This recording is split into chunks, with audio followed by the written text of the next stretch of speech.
श्री सद्गुरु महाराज की जय। महर्षि में सुक्ति सरोवर। विषय स्वर्ग, नरक और उसका दर्शन। भगवान श्री राम ने कहा, स्वर्गहुं स्वल्प अंत दुखदाई। श्री रामचरितमानस। जहाँ जहाँ स्वर्ग आदिक लोक है, वहाँ वहाँ कुछ न कुछ आपदा है। ब्रह्मा को भी दुख होता है, ब्रह्मलोक में जाने पर भी दुख होता है। राजा श्वेत ब्रह्मालोक गए, उन्होंने दान नहीं किया था, फलस्वरूप उनको ब्रह्मलोक में भूख प्यास सताने लगी। तब उन्होंने ब्रह्मा जी को कहा, ब्रह्मा जी ने कहा, यहाँ खाने का कोई सामान है ही नहीं, आपने कभी दान नहीं किया, उसका ही फल है कि यहाँ आपको भूख प्यास सता रही है। इसलिए आप अमुक सरोवर में जाएं, वहाँ आपका मृत शरीर सुरक्षित है, उसी का भोजन करें। राजा श्वेत ने पूछा कि महाराज, यह भोग मुझे कब तक भोगना पड़ेगा? तो ब्रह्मा जी ने कहा, जब आपको अगस्त मुनि का दर्शन होगा और जब उनका आशीर्वाद आपको मिलेगा तो आप इस कष्ट से मुक्त हो जाएंगे। राजा श्वेत लाचारी नित्य प्रति उक्त सरोवर जाते और अपने मृत शरीर का मांस खाकर भूख बुझाते। संयोगवश वहां अगस्त मुनि पहुंचे। उन्होंने देखा कि दिव्य शरीर है, लेकिन मृत शरीर का मांस खा रहे हैं। तो उनसे पूछा कि आप कौन हैं? राजा श्वेत ने अपना परिचय दिया और आशीर्वाद मांगा। तब वे उस भोग से मुक्त हुए। चाहे ऊंचे से ऊंचे दर्जे का स्वर्ग हो, माया की सेना सर्वत्र फैली हुई है। गोलोक भगवान का विहार स्थान है, सबसे ऊंचा लोक है, वहां भी सापा सापी होती है। जैसे बैकुंठ में जय विजय को साप हुआ, वैसे ही गोलोक में श्री दामा को साप हुआ तो वह राक्षस हो गया। कंस से युद्ध हुआ, दोनों बली थे, कोई हारते नहीं थे, दोनों में मैत्री हो गई। कंस ने श्री कृष्ण को मारने के लिए भेजा, श्री कृष्ण ने उसको मार डाला।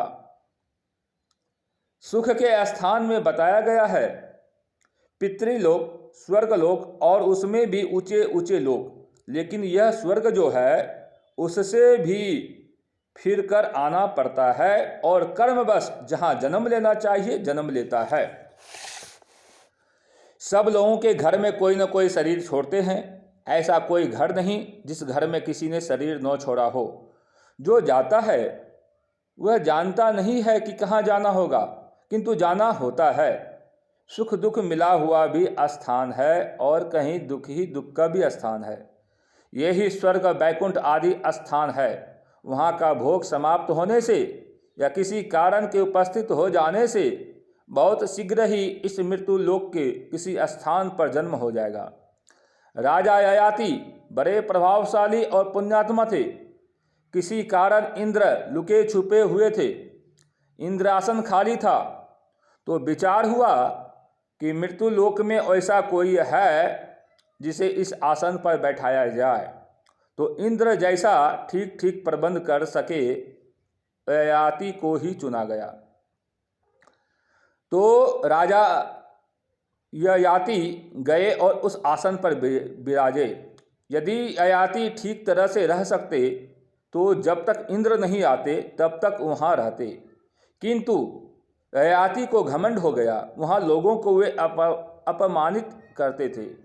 सभी ने विचारा कि इसको नीचे गिराना चाहिए, इसलिए उनके सामने उनके पुण्य की चर्चा करो। वे अपने मुख से पुण्य की चर्चा करेंगे और नीचे गिर जाएंगे। ऐसा ही हुआ।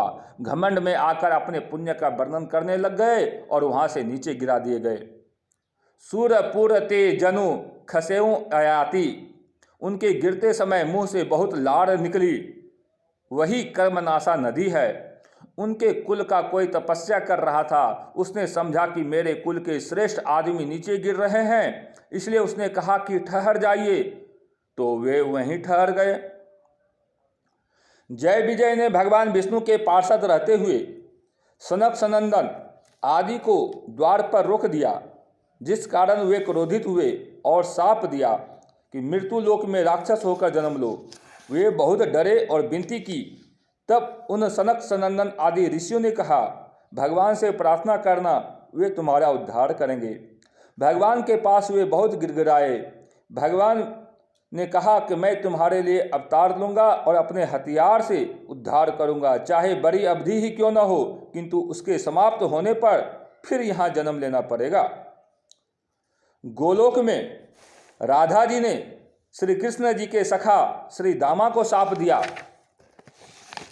श्री दामा जी ने भी राधा जी को शाप दिया। श्री दामा जी राक्षस हो गए और राधा जी को इस पृथ्वी पर जन्म लेना पड़ा। श्री दामा जी राक्षस हुए और भगवान कृष्ण ने उन्हें मारा। इस प्रकार कितने इतिहास हैं। ऊंचे से ऊंचे गोलोक से भी गिरना होता है। स्वर्ग आदि जो पितृलोक है, वहाँ के भोग समाप्त होने पर फिर यहाँ जन्म लेना पड़ता है। मरने के बाद दुख और सुख अवश्य होते हैं। दुख के लोक को नरक, सुख के लोक को स्वर्ग कहते हैं। कोई स्वर्ग जाते हैं, कोई नरक जाते हैं। एक साधु बाबा कहीं जा रहे थे। रास्ते में एक वेश्या का घर पड़ता था। उस घर के सामने से वे गुजर रहे थे तो उन्होंने सुना कि वेश्या अपनी सेविका से कह रही थी कि शहर में जो अमुक आदमी मरा है, पता करके आओ, वह स्वर्ग गया या अथवा नरक। साधु बाबा ने यह सुना तो उन्हें बड़ा आश्चर्य हुआ कि वेश्या के यहाँ भी स्वर्ग नरक का हिसाब होता है। वे वहीं ठहर गए कि देखे सेविका आकर क्या जवाब देती है। कुछ देर तक इंतजार के बाद वह सेविका आती है और खबर सुनाती है कि मालकिन, उस आदमी को स्वर्ग हो गया है। अब तो साधु बाबा के आश्चर्य का ठिकाना नहीं रहा। वे इसके घर पर पहुंच जाते हैं और जानकारी करना चाहते हैं कि आप कैसे पता लगाती हैं कि अमुक आदमी स्वर्ग जाता है और अमुक आदमी नरक। वेश्या ने बड़े सहज भाव से जवाब दिया, यह तो बड़ी सीधी सी बात है। जिसको सब लोग भला कहे, जिसके लिए सब कोई कहे कि उसका रहना बड़ा अच्छा होता, जिनके मरने के बाद उनकी तारीफ करे, बड़ाई करे, दुख प्रकट करे, तो समझना चाहिए कि वह स्वर्ग गया। और इसके विपरीत जिनके मरने के बाद लोग उनकी निंदा करे, दुर्नाम करे, सुख माने, तो समझना चाहिए कि वह नरक गया। सन 1904 ईस्वी में पंडित लोग हमको धमकाते थे कि तुमको स्वर्ग तो कहाँ से मिलेगा, नरक में भी मुलायम दुख का स्थान नहीं मिलेगा।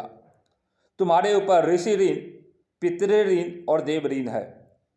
एक सठ शास्त्री पंडित जी आए थे। वे वेदांत भी जानते थे। लोगों ने उनसे मेरी निस्बत कहा कि ये पढ़ते थे, पढ़ना छोड़कर साधु हो गए। इनके ऊपर ऋषि ऋण, पितृ ऋण, देव ऋण, सभी ऋण बाकी है। इनको तो स्वर्ग कहाँ से मिलेगा कि नरक में भी मुलायम दुख का स्थान नहीं मिलेगा। पंडित जी ने कहा कि हाँ, ठीक ही कहते हैं। तो महर्षि मेही जी ने कहा कि मुझे स्वर्ग नहीं चाहिए और न नरक ही।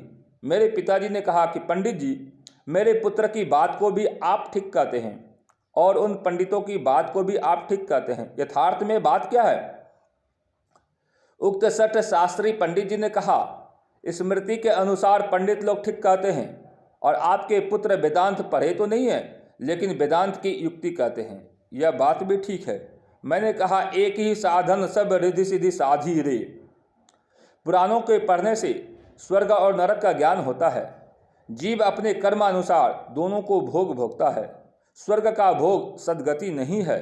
भगवान श्री राम ने अपनी प्रजा को उपदेश देते हुए कहा है, यही तन कर फल विषय न भाई, स्वर्ग हूँ स्वल्प अंत दुखदाई। रामचरितमानस। स्वर्ग पाने की इच्छा छोड़ देनी है। सद्गति किसको कहते हैं? परमात्मा के संग हो जाना, ब्रह्म से मिलाप हो जाना असल में सद्गति है। जिसको तिल पर स्थिरता होती है, उसका सूक्ष्म मंडल खुल जाता है। स्वर्ग नरक उसको मालूम होता है। गुरु महाराज ने लिखा है कि सहस्त्र दल कमल में जो जाता है, वह वहाँ के देवताओं को भी देखता है। तीन शरीरों के साथ जहाँ रहना होता है, वह है दुख सुख भोगने का परलोक, अर्थात वह स्वर्ग है। ब्रह्मा का धाम, इंद्र का धाम, इस तरह तरह तरह के धाम स्वर्ग लोक में है। गुरु महाराज ने कहा है कि अंधकार को पार करके पहले स्थान के स्थानीय दर्शन करके जो आगे बढ़ता है, उसको ज्योतिर्मय स्थान मिलता है। उसको सहस्त्रदल कमल कहते हैं। लेकिन वहाँ सूर्य की ज्योति नहीं है, चंद्र और तारे की ज्योति है। इसी के अंदर सातों स्वर्ग है। जो भजन करते हैं वे बड़े बड़े देवताओं को देख सकते हैं और अनेक लोगों को भी देख सकते हैं। आँख से रूप देखते हैं, कान से शब्द सुनते हैं, जिह्वा से रसास्वादन करते हैं, त्वचा से स्पर्श का ज्ञान करते हैं और नासिका से गंध ग्रहण करते हैं। इन 5 से बेसी नौ यहाँ है, 9 स्वर्ग में है। 5 विषयों से अधिक स्वर्ग में भी नहीं है। बड़े बड़े देव, ईश्वर कोटि के देव के यहाँ भी ये ही 5 विषय हैं। वहाँ भी काम, क्रोध आदि के विकार होते रहते हैं। न काम मिटता है, न क्रोध की लहर मिटती है। अंधकार बढ़ता ही जाता है, लोभ का थैला सब दिन खाली ही रहता है। पहला वह मसाला जिससे सब कुछ बने। पहले स्थूल ही स्थूल कैसे बनेगा? इसलिए पहले ऐसा बनेगा जो आकार प्रकार वाला नहीं है, फिर ऐसा बनेगा जिसमें आकार प्रकार रहेगा किंतु सूक्ष्म, फिर ऐसा रूप बनेगा जिसे सब देखते हैं। इसलिए इस सूक्ष्म लोक स्वर्ग को इस स्थूल दृष्टि से नहीं देख सकते। लोग समझते हैं कि इसी संसार में सुख से रहना स्वर्ग में रहना है और दुख में रहना नरक में रहना है। स्वर्ग में देव शरीर की प्राप्ति होती है और नर देह सुर दुर्लभ कही गई है। इस कारण मनुष्य देही यदि देव देह के लिए यत्न करे तो कहाँ जाएगा कि वह क्षति की ओर जा रहा है। संत तुलसी साहब ने अपनी वाणी में कहते हैं कि नर तन दुर्लभ देव को सब कोई कहत पुकार, सब कोई कहत पुकार, देव देहि नहीं पावे। ऐसे मूर्ख लोग स्वर्ग की आस लगावे, पुण्य छीन सोई देव स्वर्ग से नरक में आवे। भर में चारों खान पुण्य कहिता ही रिझावे, तुलसी सतमत तत गहे स्वर्ग पर करे खखार। नरतन दुर्लभ देव को सब कोई कहत पुकार। श्री सद्गुरु महाराज की जय।